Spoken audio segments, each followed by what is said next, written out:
Hello and welcome to Rewatch Party, now on the internet, baby! I'm Zach Horowitz. I'm Mark Green. And I'm Harrison Bloom. Very excited that we are no longer delivering Rewatch Party to you by way of carrier pigeon. We have the internet now. We have evolved. Yes, Harrison, we're not cavemen. We have technology. We were on a bunch of platforms. There was carrier pigeon. There was just shouting it out the window. But I do think this is a better way to get the podcast to the people. Yeah, if there's one thing I'm gonna not miss about the previous era of the podcast, it's shouting out all of our bits just to whoever could hear them. My throat was just really sore by the end of every episode because of all the shouting we did. I used to transcribe everything we said on bricks and just throw them at people. It must be a big brick for an hour-long podcast. There's a certain charm to those eras of the podcast, but it's important to evolve with the times, you know? Yes. I don't think we'll ever beat the time we got a new fan of the podcast by throwing several bricks at him, because it was our Christmas special of Fuller's house. Yeah, I mean, we threw a brick at him, and, he was unconscious. He was in the hospital in a coma for, several weeks, but when he woke up, he loved it. Yeah, he was really grateful that we did that. And now I think this is going to be a lot less painful for people. Guys, this was a good episode. This was a good episode of that 90s show. Really good episode. After we finished it, I argued, and I will continue to argue, this was maybe the first episode that felt to me like an episode of that 70s show. All of the things that happened here felt like things that could happen on that 70s show, except they were happening in the 90s. They really took the training wheels off in this one. We begin with Kitty, much like Rewatch Party here, us good time boys, entering the internet age by buying a computer. Yes, Ozzy is hooking up a computer for the Foremans. Kitty is very excited. Red is not excited at all. Who would have thunk? Who would have thunk Red would be a bit of a grouch about something? Yeah. I don't know. I was legitimately surprised because, Mark, you pointed out the one good thing. Red is a fucking gamer. Yeah. He played Pong in the 70s. Yeah. He should be loving this shit. Red is a gamer. Where is Red's G Fuel energy drink? Someone give it to him. I want to know Red's gamer tag. God. What do you hold think on, I need to take a second. Is? I'm trying to think of something.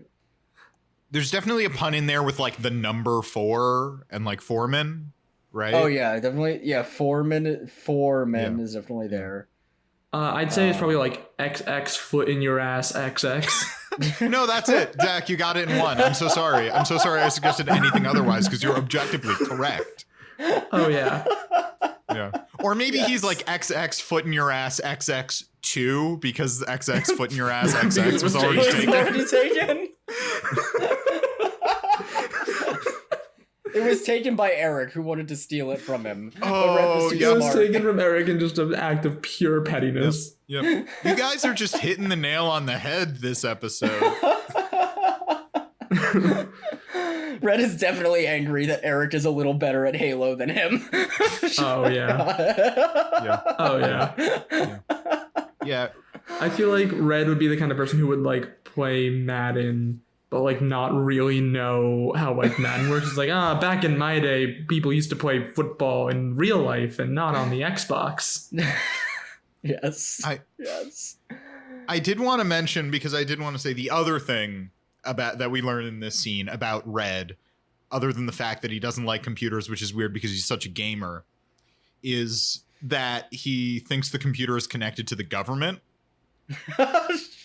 That's one reason he doesn't like the computer. So I just he's a real type, Red is a gamer who's I don't trust the freaking government, man. A little bit early, right? To have this this irrational fear, well, actually now rational fear, that the government is watching you all the time with the internet. Yeah. So what you're saying is Red's a real gamer, a real gamer right there. Yeah. Red's a real gamer. Yeah. He's such a gamer. He probably also hates women. Red does not hate women. He just like a real gamer. He just hates non-Americans. We've established this. He isn't racist or sexist. He's just really patriotic. Yeah. Yeah, but so like I'm starting to like Red less and less as we talk more and more about him. God. Red is a treasure. We love him. We love Red, even if he is a gamer who hates women. You don't need to specify. That's just called being a gamer. Oh my God. No. I kid. Let it be known that the official stance of Rewatch Party is that not all gamers hate women. I'm the biggest gamer out of the three of us, and I love women. Just to be clear. I just really like the idea that Red is like peddling conspiracy theories about how the government is listening to him specifically. Yeah. That is about 30 years too early on that. Yeah. Yeah. But you know what's not too early? You know, it's never too early. What? Nate wants to get a hot tub. That's the next scene. Yay! Oh boy, hot tub. Yay. He's been looking at, what is it, like, is it Craigslist or something? What was it? It was like, was it some kind of magazine with coupons or something? I think it was a magazine. He can either get, there's a free hot tub or a free goat, and he has to choose between the two. And, really a very difficult decision. I mean, guys, if you had the decision free hot tub or free goat, what would you choose? Goat. Goat. Yeah. Absolutely. Easy. Okay, glad to know that I have two rational human beings here, because it's obviously the goat. Yeah. And I know the reasons why, but Zach, I want you to explain to me all the reasons why you choose goat right now. I mean, it's a goat. Reason number 2, hot tubs can be really hot, like a hot water, it'll like damage your skin, it'll like dry it out a lot. Yeah. A goat won't do that. A goat will take very good care of your skin. Yeah. Well, here's and it's not thing. nearly as wet. Yeah. Hot tub can't give you companionship. Exactly. Yes. You can't get milk from a hot tub. You can't survive off of a hot tub. 3 goats are adorable. 3 goats are adorable. Hot tubs are not adorable. And 4, if I get sent back in time and I have my goat with me, well, then I have instant wealth. I can find a wife, set up a farm. Yeah. Well, it's just one goat, so not a very good wife.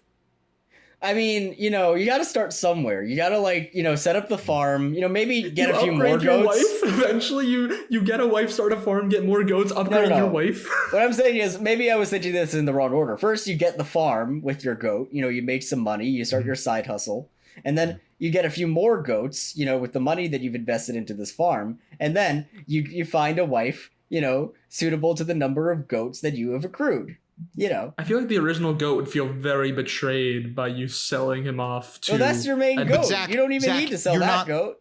You're not listening. Harrison has that hustle grind set mentality. You give him a goat, true. He turns that into an empire. That's true. Harrison's the kind of person where it's like, you can either have $1 million now or a book on how to make $1 million and also a goat.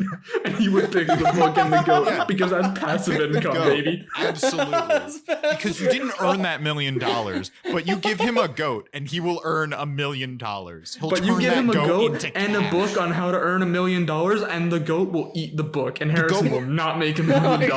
No, Zach, you're not even listening to yourself. The goat will eat the book, and that is a fatter, meatier, more valuable goat. I'll have already read the book. Which you can sell for $1 million, of course. You sell that goat, you buy other goats, you turn those goats into more money, more infinite goats, infinite money. Welcome back to the finance bro portion of Rewatch Party, where we give great financial advice. Almost exclusively about goats.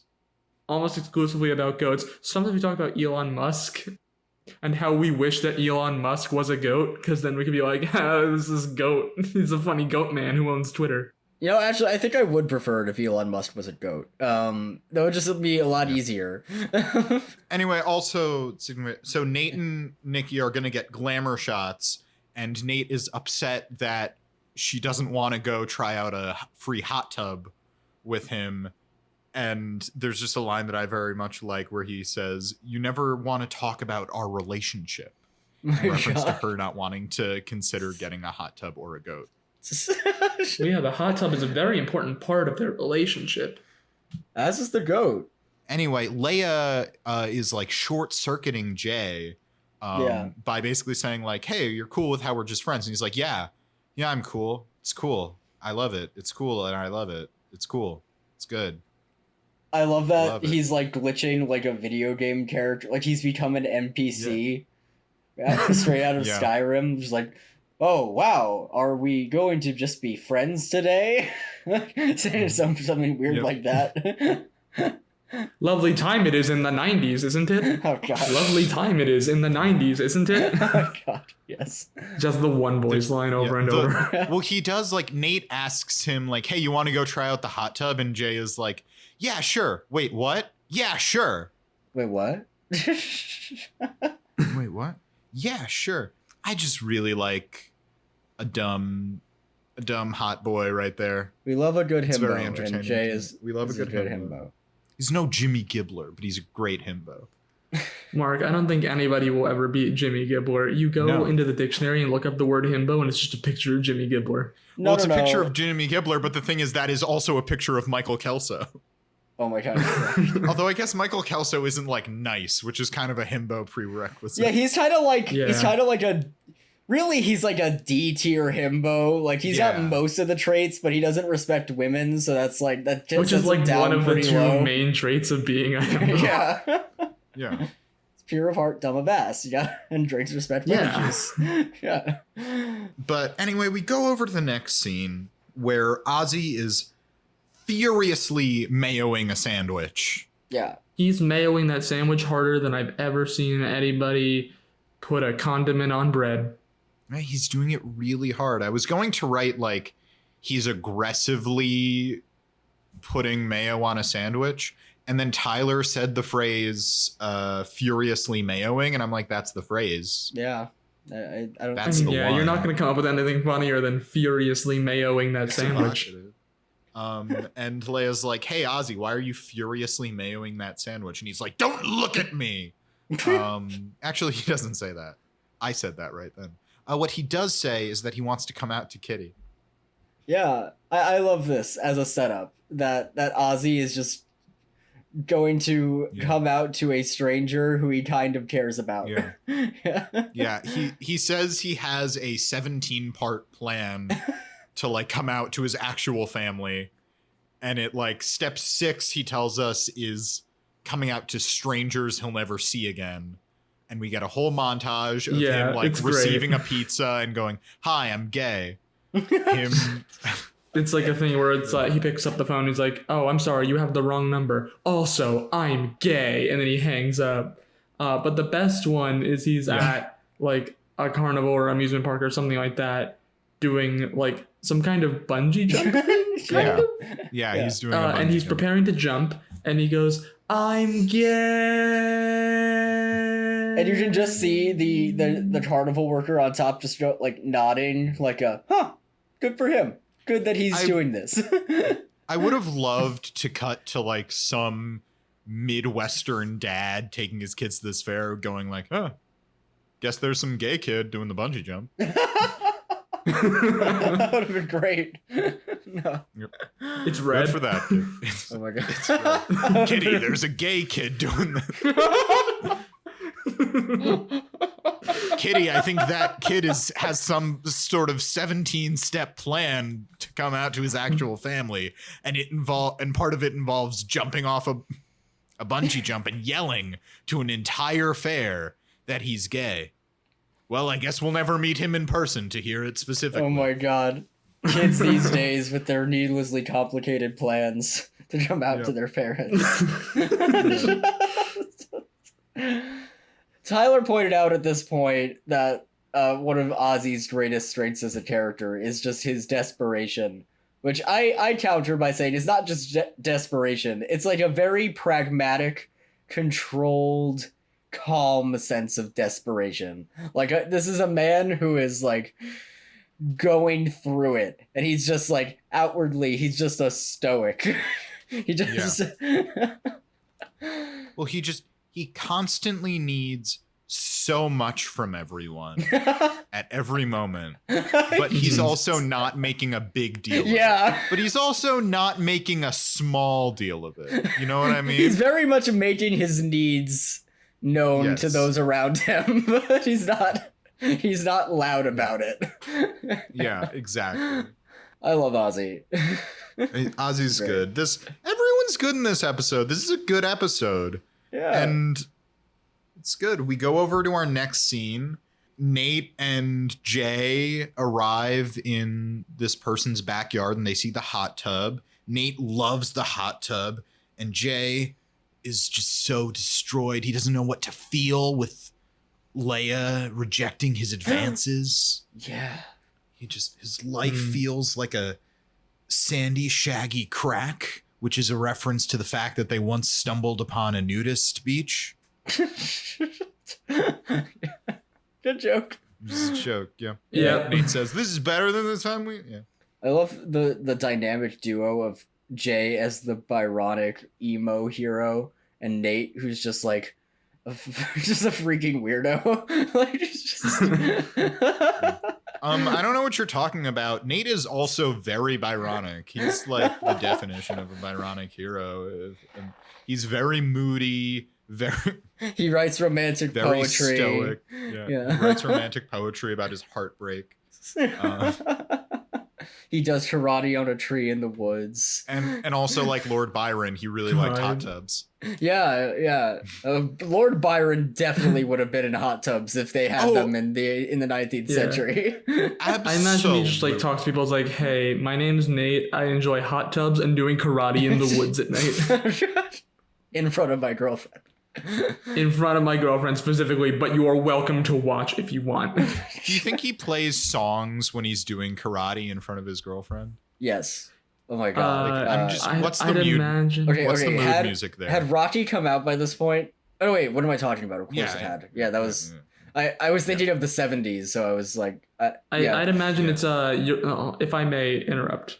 What? I'd imagine it's that song from the Karate Kid, "You're the Best," around that song, but that one song on repeat over and over again. Oh, can I make an alternate suggestion? What? Yes. Depending on when it came out, because I don't know off the top of my head, the song from the Karate Kid, but alternating with "What Is Love."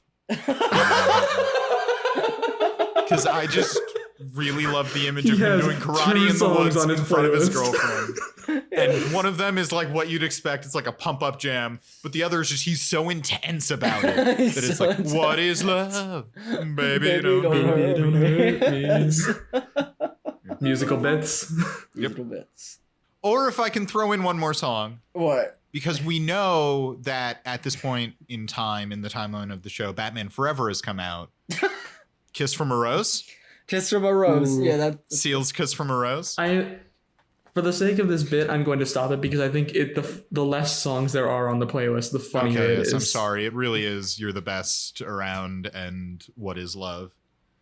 But anyway, Nate loves the hot tub. Jay's life feels empty. They do, quote, vagina hands. Yeah. Which is a great way to describe that thing you do where you...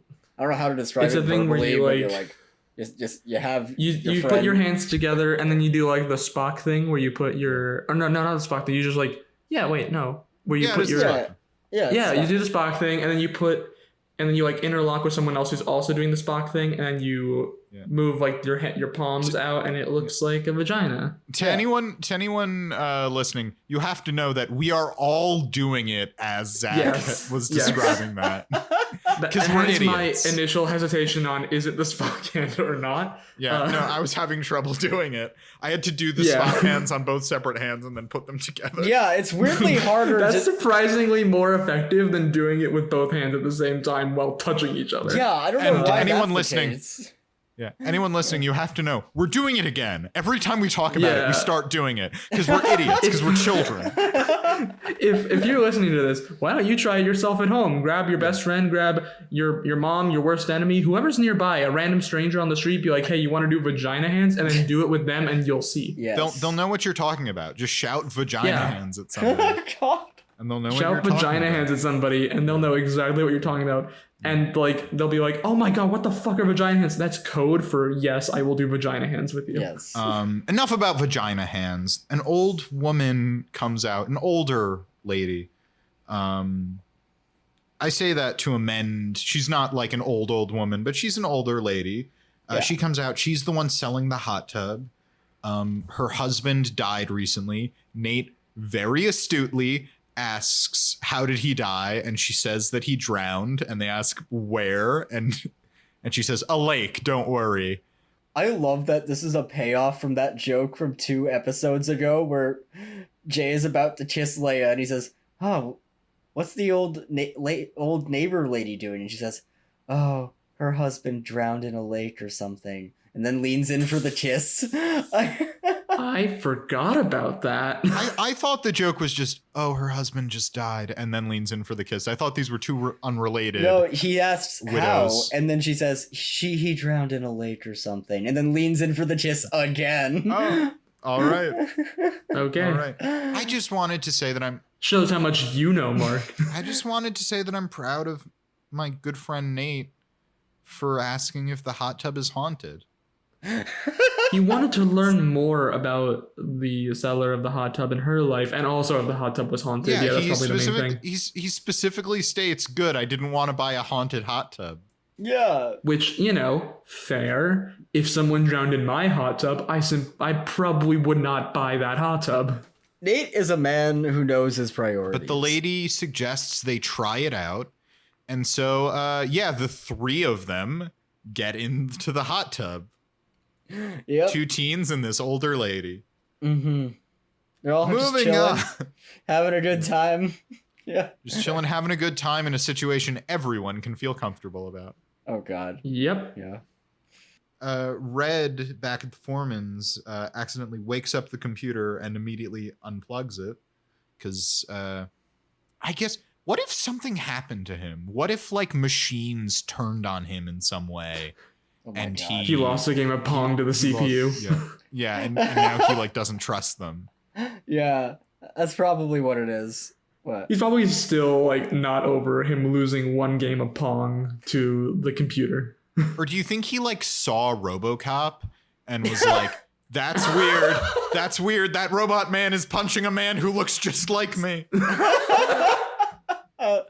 That's it. Yeah, that's my it. favorite. That's exactly my favorite. And exactly now he doesn't trust machines. Yeah. Yeah. He sees it as an epiphany where it's like, oh my god, that actor looks just like me. Yeah. And he's getting the shit beaten out of him by a computer man. Machines are evil. But Leia asks if she can run something by Kitty. So she and Kitty sit down, and Leia tells Kitty that it's a question about her friend. And of course, as in every sitcom ever, when Kitty hears it's about her friend, she goes, oh, your friend, in quotation marks. And Kitty says, like, well, my friend wants to do something, but, you know, it's a really big thing, and it's a big deal, and once you do it, you can't go back, and I was just wondering what you thought my friend should do. Yeah. And Kitty's like, well, I think your friend should really consider your options, but I appreciate you putting this trust in me by asking me. Your secret is safe with me. And then it immediately cuts to Kitty on the phone saying, Donna, it's Kitty. Your daughter is about to have sex. That was very good. I liked that a lot. This is where I'm like, oh, this is an episode of That 70s Show. Oh, yeah. You've got 2 teens who, out of probably nothing but boredom, are like, yeah, I'll take a free hot tub, and end up being in a hot tub with some strange old woman. And you have a great sitcom misunderstanding. Oh, my God. They fully did. I mean, it's in the episode, in the That 70s Show episode, The Pill. It's maybe my favorite, my friend is going through a thing joke, where Donna says, like, my friend has a problem. Yeah. And Mitch goes, is it you? And she goes, no, it's not me. this friend is pregnant. And Midge goes, no, oh my God, it is you. But yeah, I was like, yes, this is an episode of That 70s Show. You've got your B plot about this weird hot tub deal. You've got your A plot where Kitty thinks Leia is going to have sex, but really Leia's talking about Ozzy coming out to Kitty. Yeah. It's such a good misunderstanding and leads to just this incredible C plot in the form of a sport. I'm getting ahead of myself there, but you'll love it. Yeah. Well, it leads to more good things, more, you know me, I love sitcoms, and this episode is very sitcom-y in a great way, or does good sitcom things. It's a good sitcom episode. It is. We go over to our C plot, which is Nikki and Gwen are bored in the basement. Mm-hmm. This is not the C plot I was referring to. I had forgotten about this C plot. Yes, there is an actual C plot. This is maybe the most forgettable part of the episode. But it's fun. I thought it was fun, yeah. You know, I thought it was fun. And it's also, in its way, a thing that could happen in an episode of That 70s Show. Yeah. Oh, yeah. Yeah. Nikki and Gwen are bored. They're like, we have nothing in common, and it's just the two of us in Leia's basement.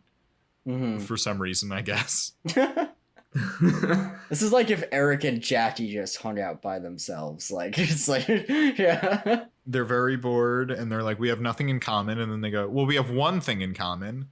Cut to, they get high. Yay! They do the table thing. Yeah, they do the circle thing. A circle of two. Another reason why this is very much a That 70s Show episode. We haven't had a circle since like episode 1. Yeah. Or 2. I think so, yeah. No, I think it was episode 1. It was episode 1, yeah. Really? Yeah. Mm-hmm. Yeah. I think so. I'm trying to remember if episode 1 is that weird Netflix thing where like it's sort of like 2 episodes smashed together, and that's why I'm misremembering, or if it's the weird thing where it like ends and it's not like where you think it should end. Yeah, it ends where it's not where you think it should end. Because episode 2, they start with the circle. Yeah, because I thought the end of episode 1 is they find the drugs. They do have a circle in episode 2. You're right. Yeah. There is a circle in episode 1 where they're like but they're not high. It's more so not high. It's it's Eric and Donna and Kitty and Red. Yeah. Yeah. Nikki and Gwen bond through drugs. As you do. Yes. As you do as a teen in the 90s. Yeah. And again, very much a thing that could happen in That 70s Show. Like, geez, the two of us, what are we gonna do?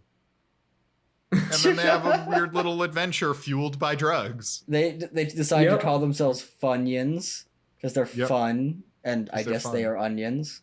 Yep.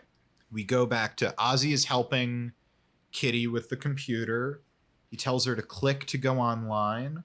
Then there's a big dial-up modem sound because it's the 90s. Oh, you see, I didn't get that. Oh. Yeah. I understand. Because it's the 90s and internet is not as complex as it is today in the current year. It's not as fast, definitely. See, kids, if you existed in the 90s, the way you'd access the internet is you'd call down a wizard.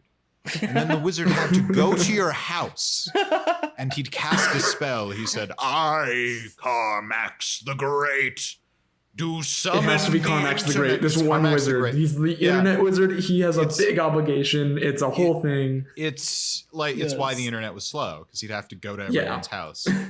He'd be like, oh man, I really gotta use the internet right now. But Karmax, the internet wizard, is in Nebraska. It's going to take a long time for him to get here with all the traffic in Nebraska. Yeah, Karmax, he is a wizard, but he does have to drive those distances.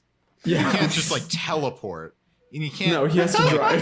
Yeah. I mean, sometimes if it's a long distance, he'll like call down an eagle and fly on the back of an eagle to your house. But that still can take like an hour. Yeah. Oh, yeah. Yeah. But yeah, you'd call down the wizard Karmax the Great. He'd invoke the spirits of the internet, which would then inhabit your computer. And in like 3 to 4 hours, you'd be online. Pretty much. See, a couple things about this. One, I don't know why I expected this. I don't know why in my mind I was expecting you to actually talk about how internet worked in the 90s. And then it was fully like, oh no, of course it's a stupid bit. Yeah. But second of all, this is also something that every time you had to use the internet, you had to talk to Karmax the Internet Wizard. Mm-hmm. It wasn't just like a one-time thing. Yeah. Mm-hmm. Oh yeah, no, like the internet goes away when Karmax goes away. Karmax the Internet Wizard had a very busy One decade. person can access the internet at any time. It's just whoever Karmax the Internet Wizard is with. Yes. It was a burden. It was a burden. And then they invented microchips, and now I wonder what he's up to now that his services are no longer needed. Well, he founded Google. Oh, you're right. Yeah. Oh, now he's Karmax the Google Wizard. Now he's Karmax the Google Wizard. How do they know what I'm gonna search before I even search it? Well, that's Karmax for you. He's a wizard, yeah. He's a wizard. He knows these things. Much better wizard than Fairfax the Bing Wizard. Yeah, fuck that guy. Fairfax the Bing it was like the cheap knockoff. He was like, it was like this whole thing in like 2007 where Fairmax was just like, I am the new internet wizard, and everyone was like, no, you're not. You're very clearly just like a guy in like a store-bought wizard's costume. Like the cloak and the hat are different colors. Like it's very clearly like you don't have magical powers. And they ran ads on TV like telling you to use Bing. They like, and it's like, why are you like Google One? Just stop. Like no, it's not. Get out of here. Stop that. Yeah. And eventually, Fairmax did. He did just stop. He just stopped. he doesn't try anymore. Yep. Anyway, Karmax, the Internet Wizard, shows up. They get on the internet. But while they're waiting for it to boot up, Ozzy says to Kitty, there's something I wanted to talk to you about. And just then, who should show up? No, not Karmax, the Internet Wizard. Donna Foreman. Hell yeah. Ladies and gentlemen, Donna's back. She rushes in and immediately shouts, is this the boy? Is this your sex boy? Because Leia has entered the room at this point. She also says that she drove 7 miles in the shoulder of the lane. Just yeah. See, I know this isn't the exact situation, but if I were to ever date Mark, you and your girlfriend Emily Canada. Yeah, my very real girlfriend Emily Canada. Yeah. When you met Mr. and Mrs. Canada for the first time, if they called you Emily Canada's sex boy, how would you have reacted? Because I, for one, would love it if my potential partner's parents said that to me. I have an answer, but I'd like you to explain why you'd love it, just really quickly. Because it implies that I have sex. Oh, okay. I would just consider it an honor to be considered the sex boy by Emily Canada's parents. Yeah, I show up to my future in-laws' house, and I'm like, "Hello, I'm Zach. I'm here to fondle and have sex with your daughter." Oh. Yeah, I didn't have as audible a reaction, but what Harrison just expressed is what I'm feeling too. Yeah, no, I'd feel honored. I'd be a little like, why are you guys talking to me about it? But I'd be like, yeah, that's me. I'm the sex boy. That makes me feel good. Yeah. It makes me feel good, much like how I make your daughter, Emily Canada, feel good. There you go. Am I right? Got him. You like go for a high five with Mr. Canada, and he's like, "No, man, that's my daughter." Zach, no, Mr. Canada gives me a high five because Mr. Canada is cool. Oh gosh, my mistake. Mr. How Canada. long of me to insult Mr. Canada? Please, Mr. Canada was my father.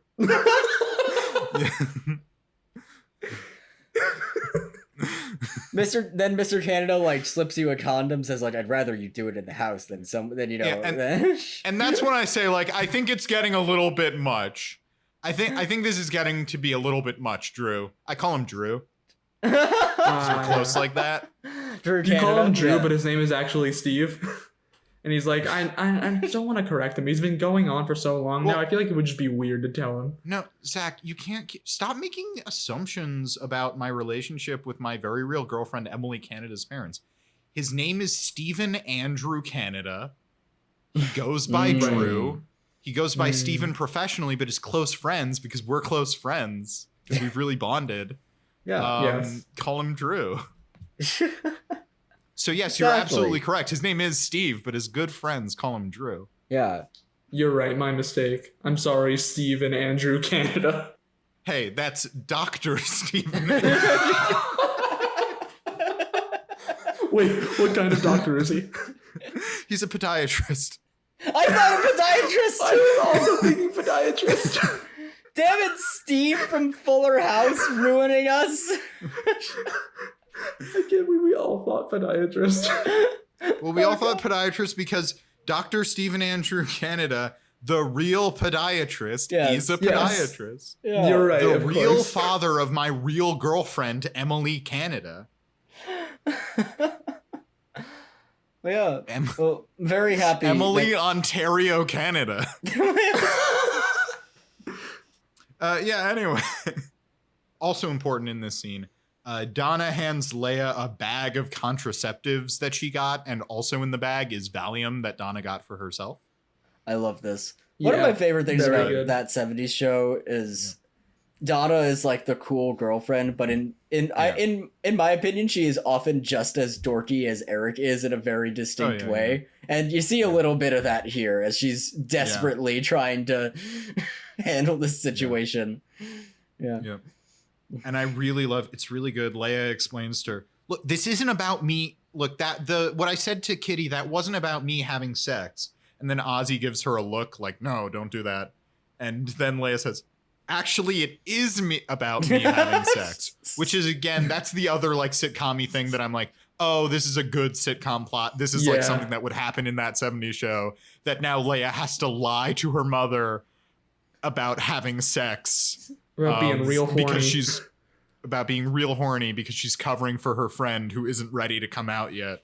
I'm like, yes. It is also very funny because Ozzy goes on about this afterwards. And she's like, oh yeah, you got here just in time. She was going crazy. She was just drawing dicks everywhere. A whole bunch of penises. She's really obsessed. Yeah, Ozzy piles on, which is great.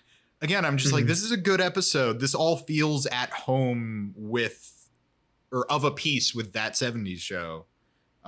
Which I don't mean as like a backhanded thing. I don't mean to be like, well, when show is good, it's because it's doing that 70s show. I just I really liked this episode, and it felt like what you want this show to be.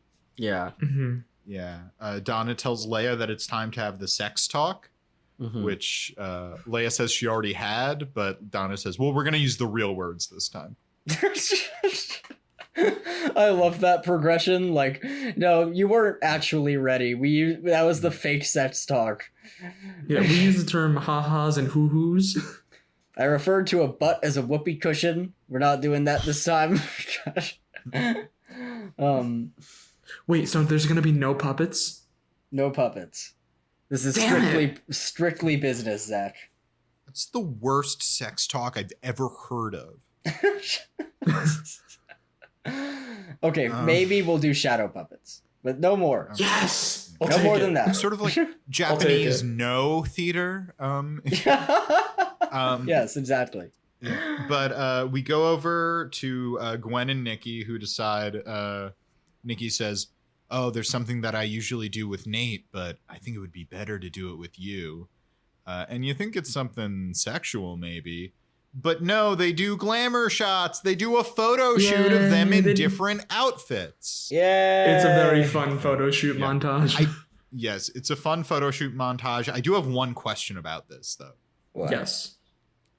Why don't we ever do a photo shoot montage? I know, right? We need Mark, to set it. I don't think you understand. If I would totally do a photo shoot montage in real life if you asked me to. This is not a bit. Yeah. I would cowboy totally outfits, of course. Yeah. If we did a photo shoot with like a whole bunch of different props, I'd be like, I'm in. Yeah. Sign me up. Firefighters. I think we have to take like a sexy firefighter. Firefighter, yeah. Sexy I think we got all dressed up as like different professions, like the village people. Like Mark can be a fireman, and Harrison can be a policeman, and I'll be a doctor. I call lumberjack. I don't want to be a cop. I want to be a police. I want to be a lumberjack. I think we should do a series of photos in different all matching outfits. Like we should do one where we're all firemen, We should do one where we're all lumberjacks. We should do one where we're all cowboys. I think that's the move. You know what? I like that idea too. Yeah. I think we do that like right now. Like after this record, we go out and do that.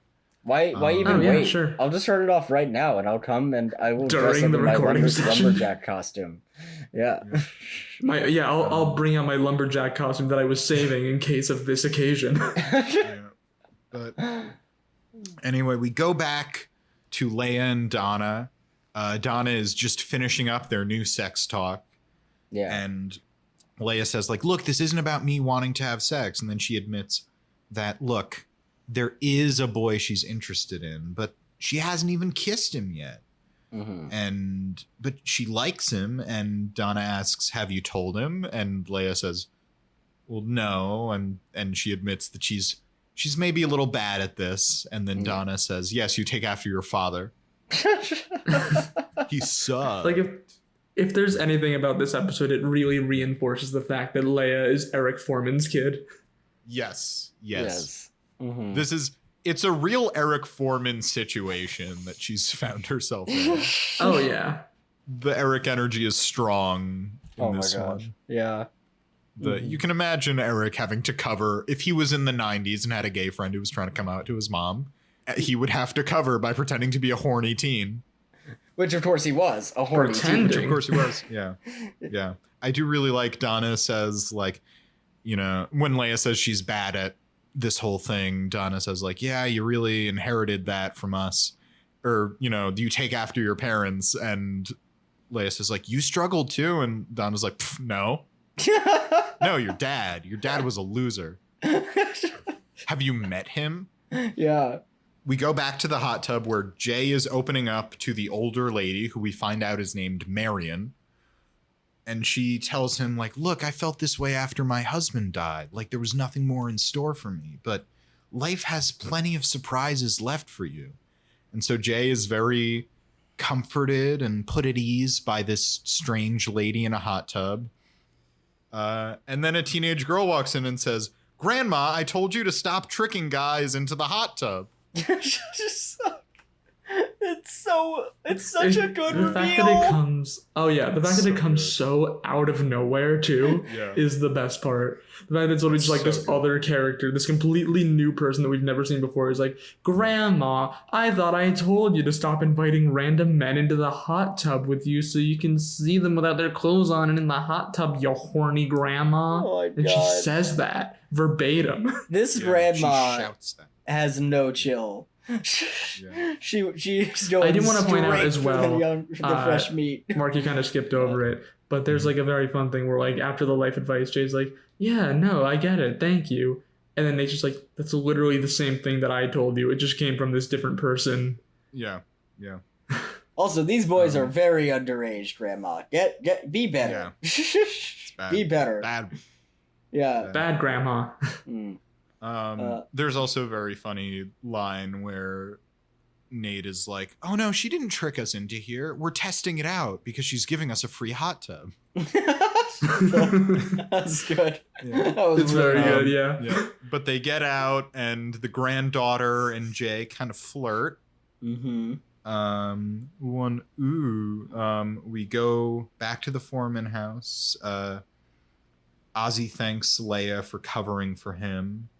Donna says goodbye to both of them and leaves. She says, you know, Ozzy says it was nice meeting you, or it was a pleasure meeting you, and Donna's like, oh, you're a real charmer. Are you too sure you're not gonna have sex? Which they say yes, they are sure, because he's gay. Very, very gay. But we go over Ozzy is helping Kitty with the computer again, and Kitty's got mail. They finally boot it up and it makes the "you've got mail" sound. And Ozzy says it's an email that he sent her, and he asks her to click on it. And then Kitty tries to click on it and accidentally opens up another window. And then she closes the window, and then she closes both windows, and she just can't find it. And Ozzy's telling her, no, it's right there. It's that old person can't work a computer as a stock joke. but I really liked it in this case because I thought it was really funny to be like, I sent you this email and it's like, oh, his emotional confession is in the email, and then she literally can't find it. I liked it too. This is a good iteration of that joke. Yeah, it's really good. So instead they shut down the computer, and Ozzy he tells her that he's gay and that he has a boyfriend, Etienne, in Canada. And Kitty says, oh, well, I don't like that one bit. My friend was dating a guy in Canada and he stole her car. She never heard from him again. And and Ozzy's like, oh, but you're okay with me being gay? And she's like, I have no problem with you being gay at all, honey. And it's very nice. I love that joke. It's so nice. Yeah, she doesn't have a problem with him being gay. She has a problem that he's dating a Canadian. Yeah. Which is weird because sometimes like some Canadians, like my girlfriend Emily Canada, like they're very nice. My real girlfriend Emily Canada. I hope she doesn't steal your car. I've heard that's a problem, especially in Ottawa. Well, I'll ask her about it, but I don't think she's going to steal my car. Well, I mean, first it's your car, then it's your organs. We're just looking out for you. She hasn't stolen my car, but you know what she has stolen? My heart. That's an organ. Oh my god. That was good. No, I like that. That was good. That's good. I liked it. I liked it a lot. Yeah. And I do want to point out you broke us. Thank you. But Kitty and Ozzy hug, and she tells him, this made me feel really special, which was just a nice line. I liked that moment. It's good. Anyway, we cut to later or the next day or whenever. What is time? Stop yelling at me. Stop asking me when things happen. When do things happen? Oh, well, this is maybe the next day or later. I don't really know. Okay. Where they're all hanging out at, it was the hub in that 70s show, I believe. But a restaurant, which is, I believe, the first time we're seeing it in this series, which is kind of nice. That didn't occur to me, but it absolutely I believe is it is, time. Yeah. It's been renovated. It's been renovated. Well, it's been 20 years, Harrison. Yeah. Gwen, but Gwen is working there, and Nikki finds her and they go like, did we, and they go, have fun? And they agree to never speak of it again. Yeah. There are very sexual undercurrents to all of it. I just want to say. The shippers are going to go insane over this episode. Yes. But they agree to never speak of it. We find out, to my delight, that Nate did get the goat. He got the goat. Because it was free and he couldn't get the hot tub. Yep. Yeah, well, I mean, for the very low price of free, how could you say no? Yeah, and as we established, you always go with the goat. Yeah, the goat is the goat. Yeah, I mean, you can say the goat really is the goat. Yeah, like the other kind of goat. Anyway, moving on. I don't know. I would be laughing, except I had also said that joke as you were saying it. We were trying to such. Yeah. We were beating each other to the punch. Well, either way, I don't understand. Jay walks in with his tiny t-shirt that Leia mentioned earlier to Donna. She said that there's a boy and he wears this t-shirt that's so tight on him, and sometimes she wishes she was the t-shirt. Oh my gosh. Yeah. And Leia talks to Gwen and Ozzy about how she just wants to tell Jay that she likes him. So she goes up to him, but as she's about to say something, the cute granddaughter from earlier comes up to them and mentions something about her and Jay's upcoming date. Well, okay, I think I do want to mention something, because she comes up and she's like, hey, your friend is outside running after a goat while some random girl yells at him, which I thought was very funny and deserved a mention. Yes. That was fantastic. Yes. It's like, well, anyways, this will be a great story for our first date. And Leia's like, well, a date? But I was gonna go for I'm gonna get ketchup. Actually what happens is she says, oh, I'm sorry. Yeah, no, I just wanted to get some ketchup from the ketchup pump. And she pumps some ketchup directly into her hand. I love that. There's several pumps. Her hand is just full of ketchup. Yeah. There's so much self-disdain. Again, Eric Foreman's daughter. Yes, it's really good. And then we have one final scene where Kitty sees that Red, who's been very against this whole computer business, is using the computer in the middle of the night to look up photos of Raquel Welch. The Kitty's just happy that he's using the computer, and then asks him to boot up some photos of Kirk Douglas. Gotta get something for the ladies. Oh yeah, for the ladies. Yes, I love that he does respectfully concede the computer. He admits defeat. He got caught. Oh, yeah. Also, what a weird place to put the computer, in the middle of the coffee table. I know it's for convenience of the set and everything, but like, what? What is the logic there? Yeah, true. Anyway. But anyways, and that's how the episode ends, which brings us to Sad Boy of the Week. Yay! Zach, I want you to know I specifically didn't segue us into Sad Boy of the Week myself, because I know you really enjoy doing it. That's great, because I couldn't think of one for this week, so thank you.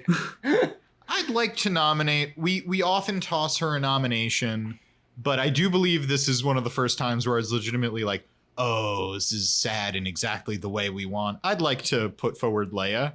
Yeah. Oh, yeah. Oh, yeah, for sure. Yep. Leia's a good nomination. I would also like to nominate Jay, I think. Yeah. Well, I was gonna, Jay. rather than Jay, we'll go through the cases, I guess, but Leia, Jay, here are Nate. the nominees that I thought of. Nate, Ozzy. Nate. Red. I guess Red, whose home is being invaded by a machine. Yes. If only for the ending scene specifically, where he gets caught in the middle of the night. Sure. Looking at Raquel Welch specifically, like, yes, very beautiful woman, but an icon. But like, Red doesn't know how to find pornography on the internet. That's true. He doesn't. He probably doesn't understand the concept that there is pornography on the internet. Like, what? You can look at that. Yeah. But Leia, who is confided in by Ozzy that he's coming out to Kitty. She asks Kitty about a problem she's having with a friend. Kitty immediately assumes that she's about to have sex and calls her mother. Donna races to the Foreman house, handing her a bag of, may I just say Leia's case? Unless, Zach, you have something to say. I was just going to say, realizing this, we should nominate Donna too. We should definitely nominate Donna too. But no, continue. Leia's mother races into the house with a bag of contraceptives. And a bottle of Valium. Various different kind of contraceptives. And a bottle of Valium for herself. Yep. The second Leia tries to say, like, no, this isn't about me having sex, she is immediately co-opted into a ruse where she says, actually, yes, it is about me having sex. And then her friend, who she's just taken a bullet for, says, yeah, she's obsessed with sex. She's drawing dicks all the time. I think it's like she has her actual sex talk at the age of like 16 because her original sex talk used not euphemisms. The right words. Yep. All used euphemisms. Thank you. I was looking for that word and I could not think of it. She finds out her dad was a fucking dork. Okay, I wouldn't say found out. I feel like that's common knowledge. Yeah, I'm making a joke. More than anything. But also, she did get a win where we didn't talk about this, but she learned some very interesting blackmail material for her dad that she could definitely use to get a Nintendo 64 in the future if she plays her cards right. True. Kitty says, like, oh, I'm so glad you're confiding in me. Or no, you have a problem with your friend.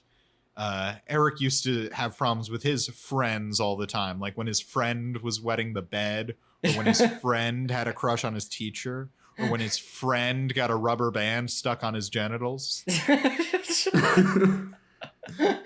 You get a rubber band stuck. I love how it's two like relatively normal things, and then help. I got a rubber band. Help. I mean, my friend got a rubber band stuck on his genitals. What do you think that conversation looked like? Like, what state was Eric in? Why did he? Pain, obviously. I know, but like that feels like it would be pretty urgent to me. Did Eric have the wherewithal? Do you think Eric was sitting through the conversation like, yeah, Mom, my friend he waddles is going into the through room. this problem? I just want to like, how do you find yourself in that position in the first place? Because I'm just I'm imagining like, in what scenario are you not just like rushing into the room or solving it yourself? Like, I feel like if that happens and you're in that kind of pain, you would just like run into the room, and if you're gonna lie, it would just come out as, Mom, my friend has a problem. Okay, well, let's talk about it. No, I can't talk. I just need action right now. Oh, Eric. Oh, Yeah, Leia finds out some bad truths about her dad. Yeah. I was sort of joking that she finds out that her dad was a dork, but yeah, there is some actually scarring stuff here. Oh yeah.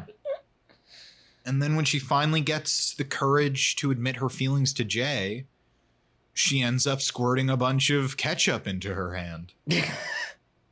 As one does. As one does.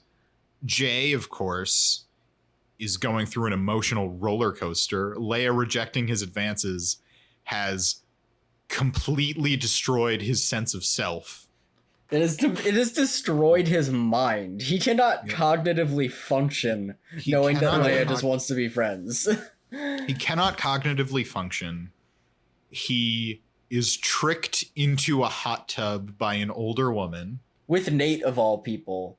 Yeah, with Nate of all people. Yeah. His best friend. His best friend. But you know what? In the end, he gets a date out of it. You know what? Yeah, that's true. Yeah. He does. Yeah. Yeah. Nate, of course, wants either a hot tub or a goat. And cannot convince his girlfriend to buy either with him. Yep. Yes. Also, both of which are free. Yeah. Like, Yeah, you could just get both. Yeah. Well, it sounds like his girlfriend, who's a real drag, I have to say, is only letting him get one. My girlfriend Emily Canada would let me get both. Oh god. I'm sorry, I can't get this goat. My girlfriend said it was either this or the free hot tub. He gets tricked into the hot tub with Jay, but he doesn't get a date out of it. He just loses the hot tub. Right, but he does get a goat. In the end, he does get a goat, which he then has to chase around a parking lot. I do want to also point out, that like once the facade of the hot tub has been revealed, he's like, what? No, she didn't like lure us into the hot tub to trick us. She's giving us this hot tub for free. Yeah. He doesn't understand. Yep. There's Ozzy who has an elaborate plan for coming out that involves one, coming out to a bunch of strangers and also doing it while bungee jumping. Mm-hmm. This plan also forces him to teach an old lady the internet, which is always a good time. Yeah. Yep. He's almost found out and co-opts his friend into lying for him. And then he immediately piles onto the friend out of habit, I guess, instinct. And in the end, he comes out and it's a nice moment. Although Kitty does not approve of his boyfriend, Etienne. That's true. She just wants what's best for him. I do want to point out also like the big emotional moment. He was like, I sent you this email. And then Kitty just cannot open the email and restarts the computer. Absolutely right. Correct.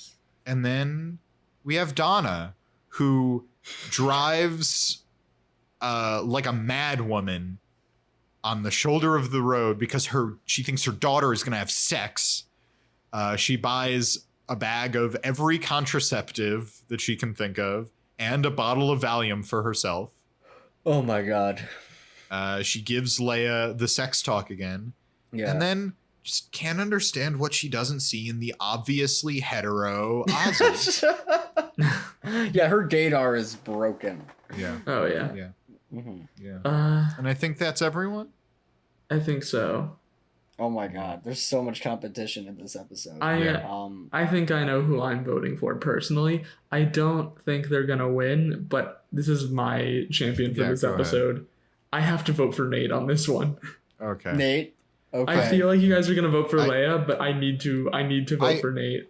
I feel now called out. I was gonna vote for Leia just because, like, I know Leia's been winning a lot just because she's very nerdy and weird and awkward. Yeah. But this is the episode where I'm like, oh, she is a sad boy. She is a sitcom character. She is Eric Foreman.